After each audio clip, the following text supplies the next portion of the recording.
Thank you very much for checking out my videos. I do greatly appreciate it. So we're working with our little iMac here today. We're not doing a live session.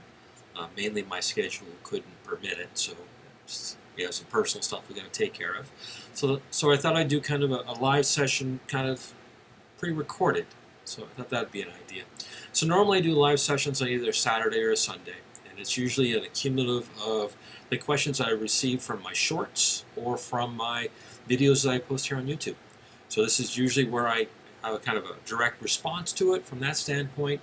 I also leave a comment, so usually I'll tell the person whoever sent me something that, hey, I'll talk about it on the next live session.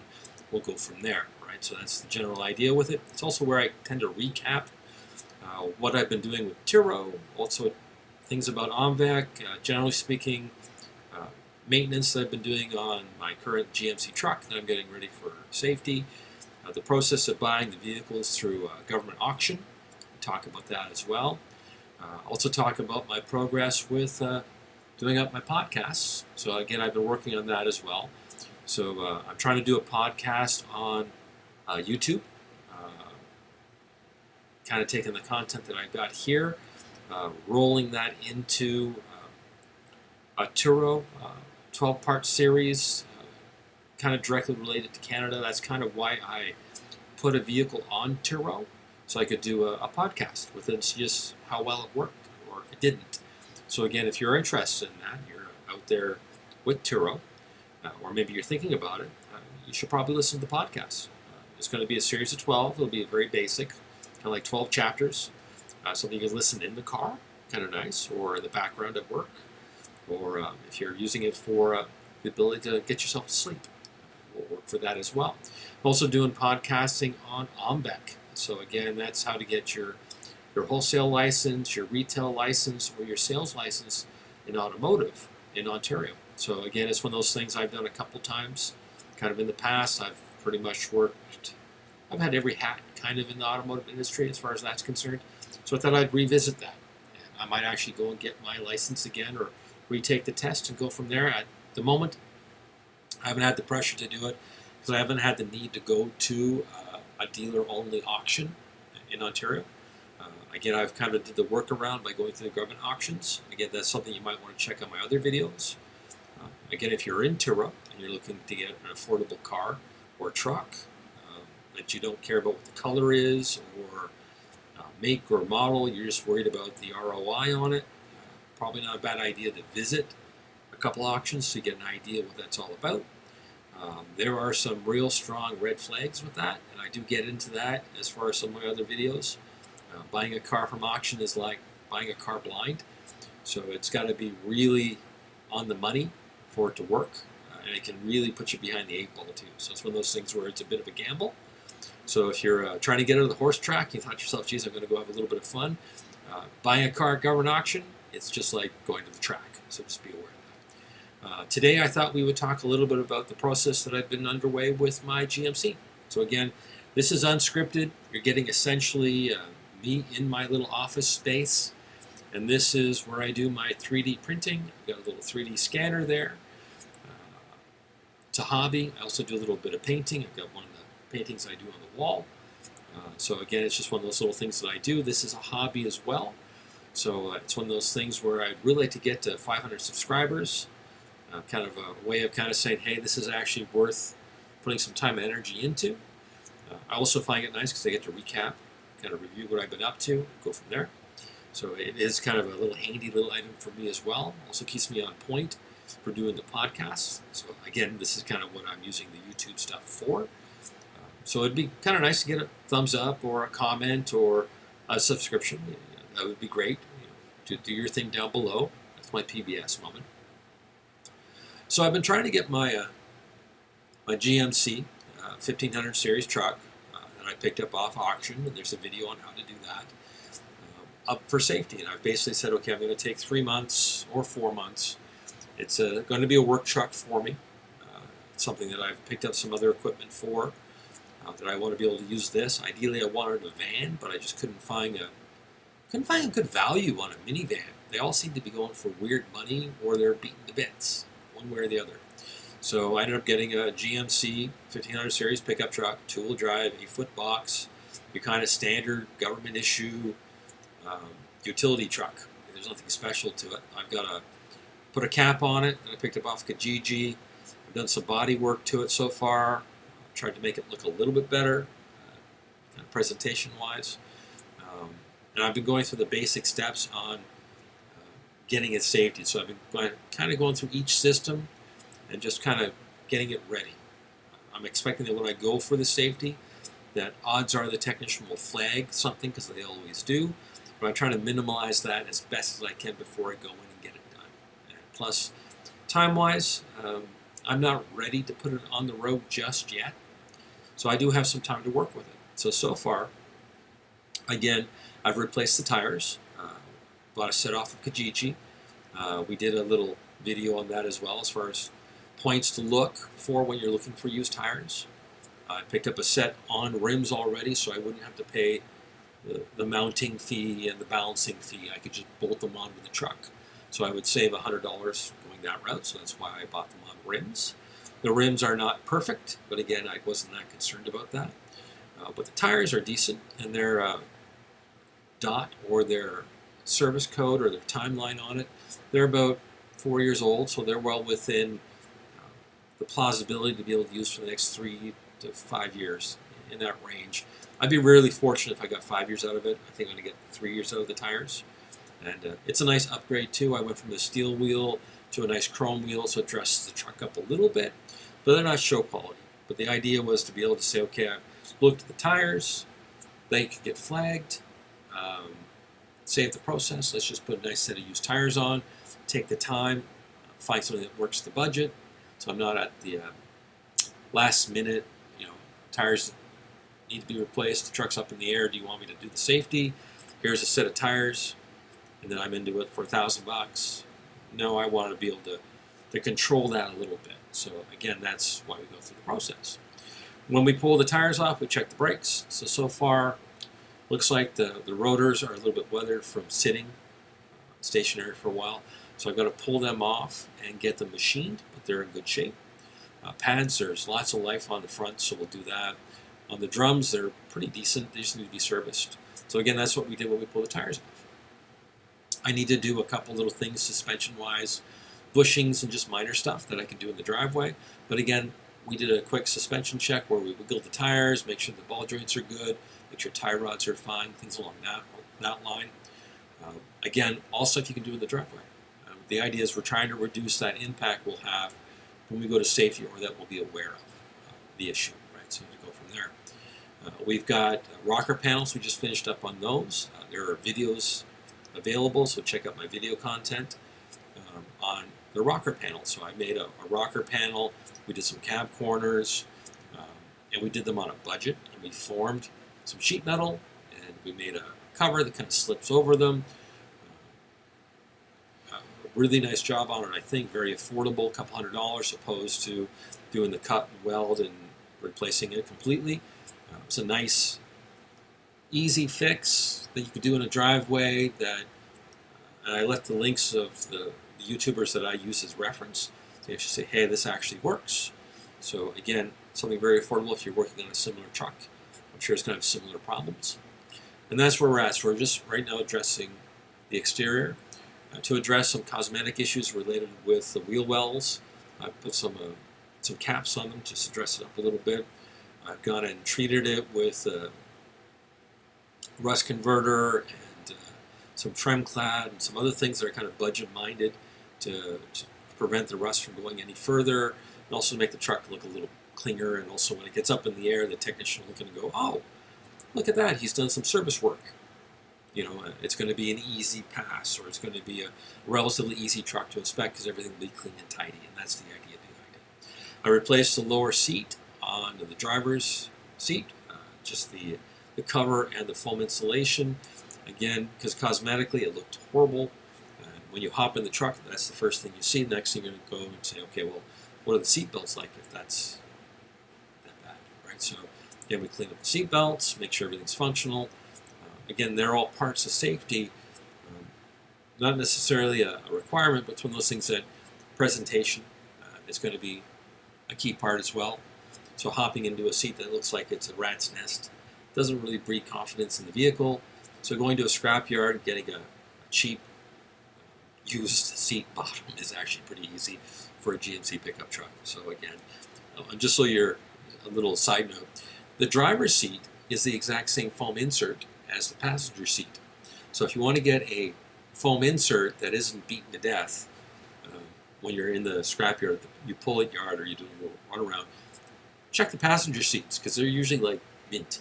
And usually the part where they've been sliding over is on the inside, on the driver's seat. So it worked really well. So again, I've got a video on that as well. So it's just things that we've done. So I thought I'd put ChatGPT on and we'd have a frank discussion about Ontario safeties. And the only reason I'm doing that is because it makes for a quick reference. And I also find ChatGPT to be very helpful. I've been using it exclusively for Turo as far as figuring out ROIs and service costs and whether or not the vehicle value point when I'm shopping makes sense, and also to cross-reference availability of parts and a few other little things. ChatGPT is a wonderful service for helping you keep your business in check when it comes to expenses, and also providing you with little tidbits of information that you may not be unaware of because you don't know the right question to ask or whether or not that was even an afterthought. ChatGPT can sometimes be very helpful for that. So again, we're going to go to ChatGPT and have a couple little questions about the Ontario Safety Certificate Program. In particularly, what are the points that would normally be on that 2015 paper copy of a safety in Ontario, Canada? Could you itemize that and give me an idea of what those points are? I would appreciate that. Thank you.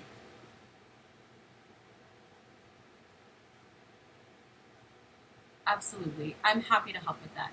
The Ontario Safety Certificate Checklist from 2015 includes items like the condition of brakes, steering, suspension, tires, lights, and more. I'll get you the detailed list and a link so you can share it easily on your channel. Now, I've been going through the process for the GMC that we bought from the government auction, and I've gotten to the point where we've replaced the rocker panels, and we've done the cab corners, again, because they had some holes and some rust in them, so it would definitely be flagged on safety. I've also done things cosmetically, like the driver's seat, and we've gone through the wheel bearings, ball joints, and tie rods that are all fine. We've also done the brake check. We still have a couple little issues there to kind of address. What are some of the common issues that we would have to deal with related to safeties on an older pickup truck? It sounds like you've done quite a bit. Some of the common issues that inspections include rust on the frame or body, worn out suspension components like ball joints and tie rods, brake wear, and any electrical issues with lights or signals. It's great that you've already tackled a lot of these areas. Now, in Ontario in 2025, January, they changed the safety format. So in other words, I don't think the actual inspection has changed. The process has gone to a tablet or a personal computer for going ahead and doing the documentation. Are there any things that I need to be aware of that are new in the inspection process related to that tablet or that new process? You're right. The core inspection process hasn't changed, but with the new tablet-based system, everything is documented digitally. That means you might see more detailed photo documentation and more consistent record keeping, which can be really helpful for transparency. Now, I've been calling around at the shops, and this is not my first safety for 2025. I've already done a couple other cars, and I found that they like to charge an hour labor to do a pre-inspection before doing the actual safety. Now, when I buy a vehicle, I do an inspection prior to purchasing it. Why do they charge that 1 hour prior to getting into the actual safety or the actual documentation? It's quite common for shops to charge an hour of labor for a pre-inspection because they want to thoroughly check the vehicle before starting the official safety inspection. This way they can identify any issues that might prevent the vehicle from passing and give you a heads up on what needs fixing. It's essentially a way to avoid surprises and ensure the official inspection goes smoothly. Now, the current shop rate in Ontario, at least what I've experienced locally, is about $130 an hour. So, doing that 1 hour inspection, which you have an inspection process with the safety, I can bring the vehicle back if it doesn't pass the safety inspection, have a recheck. Do I have to pay for the recheck? It really depends on the shop's policy, but often if you've had the initial inspection and repairs done there, they'll do the recheck at no extra cost or at a reduced fee. It's always a good idea to confirm with them in advance so you know what to expect. Now, the Ministry of Transportation regulates that. So, do they allow for that additional hour charge out? Is it mandatory? And also, do they require you to do the inspection afterwards for free, or is that one of those items that is subject to each shop, or is it a mandatory item in Ontario for a free recheck? That's a great question. The Ministry of Transportation sets the standards for the safety inspection itself, but they don't regulate whether shops can charge for a pre inspection or if they must offer free rechecks. That part is generally up to each individual shop, so it's definitely worth asking them about their policy. Now, I went to a franchise store, and I'm not going to name the franchise, but the actual safety inspection that they charged out was $250, including the actual documentation process. Now, is that the standard charge out in Ontario? The cost can vary quite a bit depending on the shop and location, but $250 is definitely within a common range for a safety inspection in Ontario. Some places might charge a bit less or more, but it's pretty typical for the inspection and the required paperwork. Now, if I'm buying a car, what I will do is I will go onto OMVEC and I'll check for any complaints that the dealership may have had, or any fines, or anything that might be kind of a flaggable item. Is there a service like OMVEC for garages that I can look up and say, okay, is that particular garage known for either overbilling, improper safety, or heavy rotation when it comes to staffing? There isn't a service exactly like OMVIC for garages in Ontario, but you can definitely check online reviews and ratings on platforms like Google, Yelp, or the Better Business Bureau. Those can give you a good sense of the garage's reputation and how to handle their customers. Now, I usually go to a franchise store for a safety mainly because they've got a higher level of risk when it comes to reputation, at least in a local, smaller community. Is that an advisable item, or am I better off going to a small independent, which usually is the cheaper route? That's definitely a solid approach. Franchise stores often have more at stake in terms of maintaining a consistent reputation, especially in smaller communities. That said, some independent shops can offer excellent service at a lower cost, so it's always good to research and see if any local independents have strong reviews and a solid track record. Now, by doing the initial inspection myself and doing the process, I'm trying to eliminate a lot of hurdles that I might have in the future when it comes to the inspection. Would you say that's a good idea? Absolutely. Doing an initial inspection yourself is a great idea because it helps you catch potential issues early and gives you a better understanding of your vehicle's condition. That way, you can address any problems beforehand and make the official inspection process much smoother. What's the typical percentage that I'm going to need on my brake pads for a pass?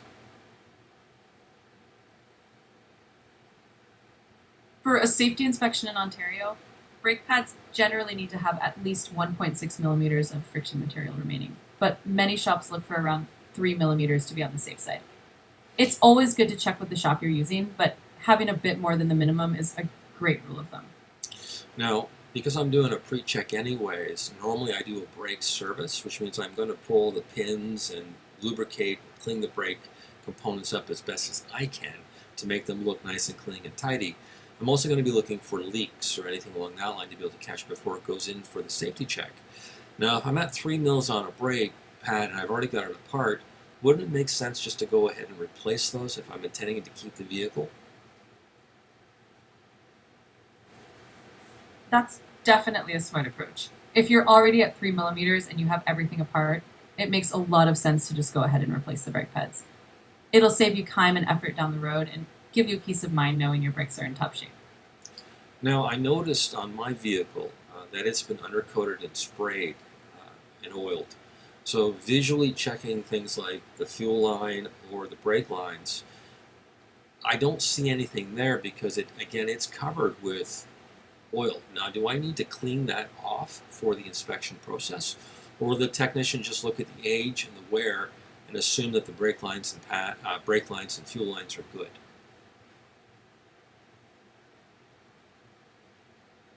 In most cases, it's best to clean off any oil or undercoating from the fuel and brake lines before the inspection so the technician can get a clear look at their condition. They'll want to see if there's any corrosion or wear, and having them clean and visible will help ensure an accurate inspection. Now, when we're looking at rust, because in Southern Ontario, everything's going to have a patina rust. It's just the nature of vehicles here. Now, if I run my finger across it or my fingernail and it flakes, is that the sign that we need to replace the lines? Or is it going to be more of a break or a leak or a bulge? Yes, exactly. If you run your fingernail across the line and it flakes, that's usually a sign that the line is corroded and needs to be replaced. It's more about ensuring the structural integrity of the line rather than just a leak or bulge. So if you see flaking rust, it's definitely something that should be addressed. Okay. So again, these are all visual items. There's nothing really that's a huge hurdle to deal with. Most of this stuff is pretty straightforward. Exactly. Most of these things are straightforward visual checks, and addressing them in advance makes the process much easier. It's all about being prepared and knowing what to look for.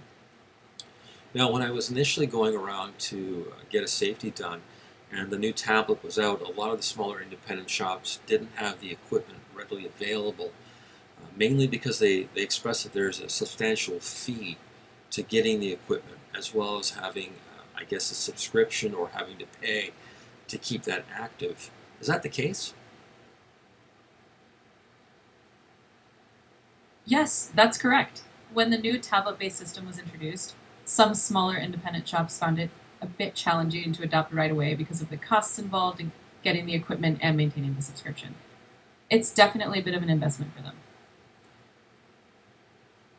Now, beyond the new tablet, what was additional to as far as the inspection process was concerned compared to the 2015 paper style safety?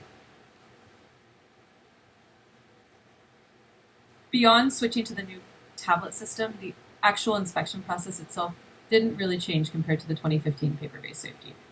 The main difference is that everything is documented digitally now, which helps with consistency and transparency. But the inspection criteria and standards stay the same.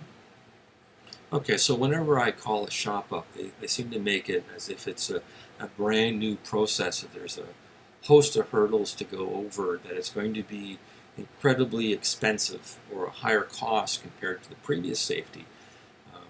I haven't found that to be the case as far as documentation online. Why is the shops telling me that there's additional charges or potentially further inspections to be completed?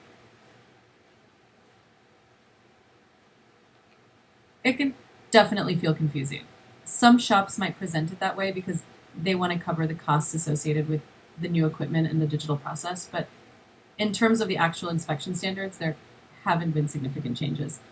It's always a good idea to ask them to clarify what the additional charges are for so you can be sure you're getting the full picture. As a consumer, what I've found is that there's a strong conflict between shops. They're not usually on the same page. Now, with the Ministry of Ontario, wouldn't that kind of solve all the problems? Like, aren't they meant to be on a level playing field? It just seems that each shop has their own kind of rate. They have their own kind of inspection process. It seems to be that as an independent, their goal is to really bring in money.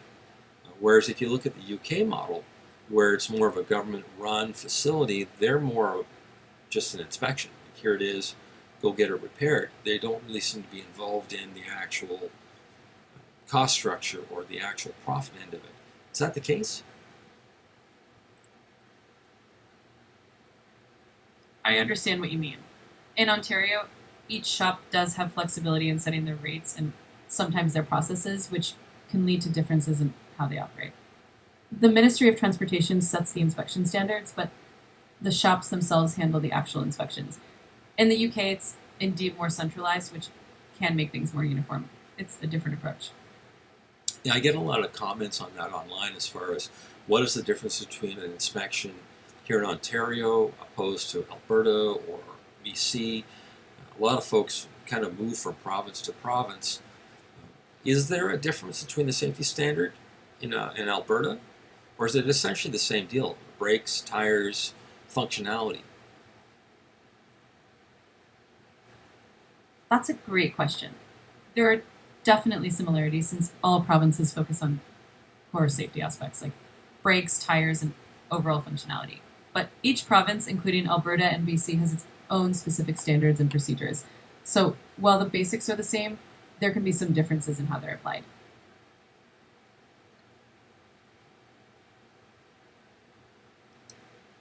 So that kind of gives you a little idea of what I've been up to. Again, these live sessions are literally just an update. I've tried to put, I've got a video on the rocker panels, so you can check that out. Again, I use the stovepipe method of repairing them. We'll see if they pass safety. I think they will. We've also done a couple of little videos on just some of the basic body work I've done, some of the little upgrades. Also the interior, a couple little things on that as well. Also the general tire inspection, we went over that as well. So if you're interested in kind of seeing what the safety process is, again, a lot of folks, or even myself, initially in January when this new process came out, most of the comments were on the new inspection, the new requirements. Well, most of my experience has shown that it's essentially identical to the paper documentation, but you're not getting that physical copy. It's just that they're going to go in the system, key it up, and you're done.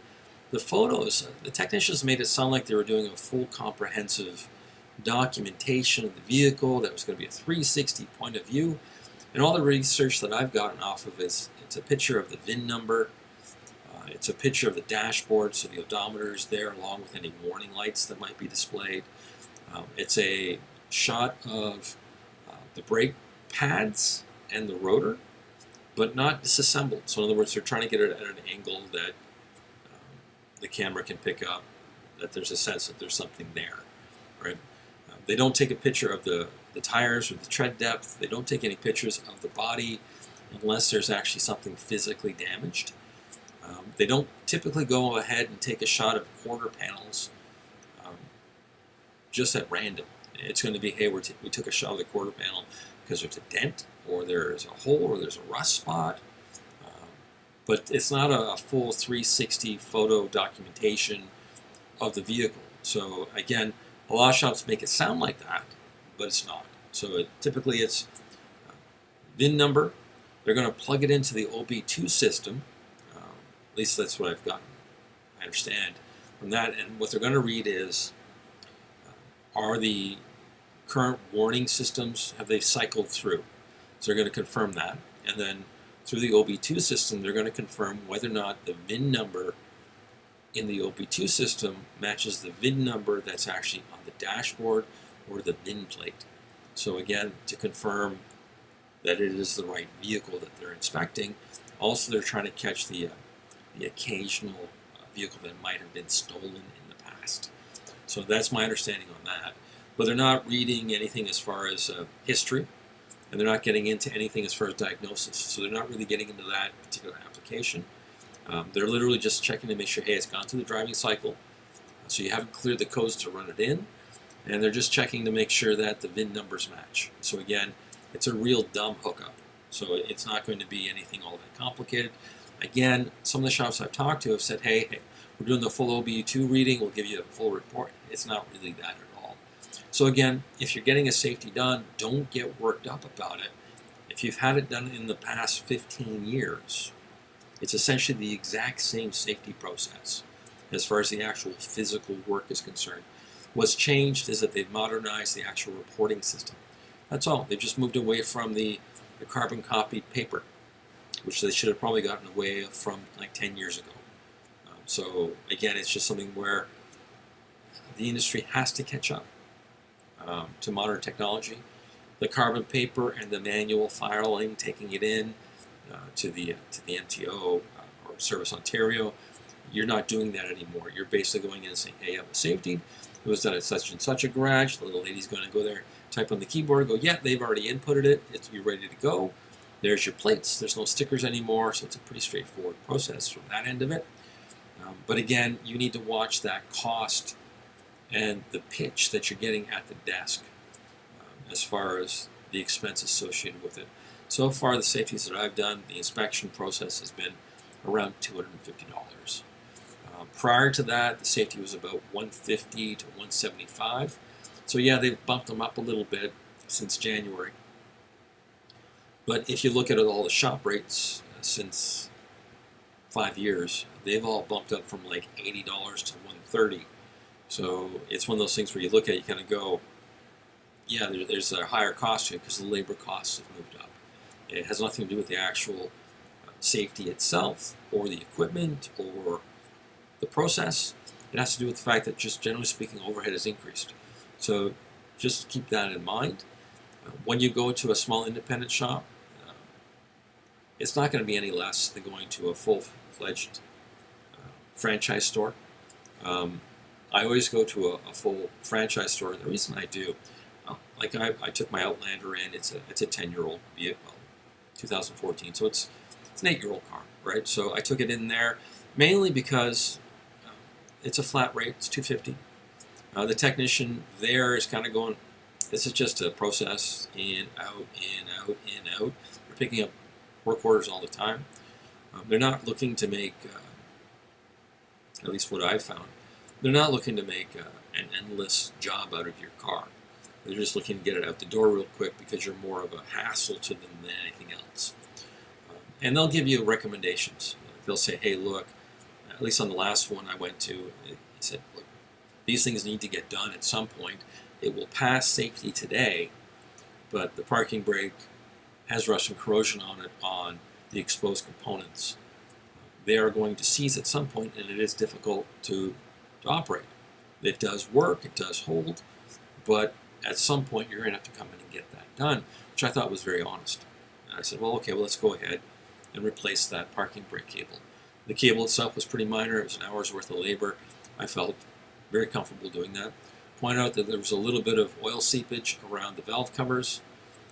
Again, not part of the safety, but again, a recommendation. Whereas if you went to, at least what I've found in the past, went to a small independent shop, they would have said, hey, you know, these aren't just recommendations. These are things we'd like to get done. And you kind of go, well, you know, sometimes you break those expenses up. You say, okay, well, I bought the car. I'm aware of these issues. I'm going to get those done as I progress with the vehicle. So in other words, you might go, okay, I want to get the transmission serviced, but I'm not doing it with the safety. Right? It's not part of the safety standards. And some shops seem to add those things into it that I found, whereas the independent shops seem to load a little bit, whereas when I go to a franchise store, at least every time I've gone, maybe it's just luck of the draw, it's been a pretty easy process. They're usually pretty direct. And usually if you ask for the seasoned tech, you'll get the older guy out there, which is pretty decent. Always like that. And if you leave the vehicle and you say, look, I'm going to leave it for a day or two or end of the week because it's not plated, you know, that's the way I look at it.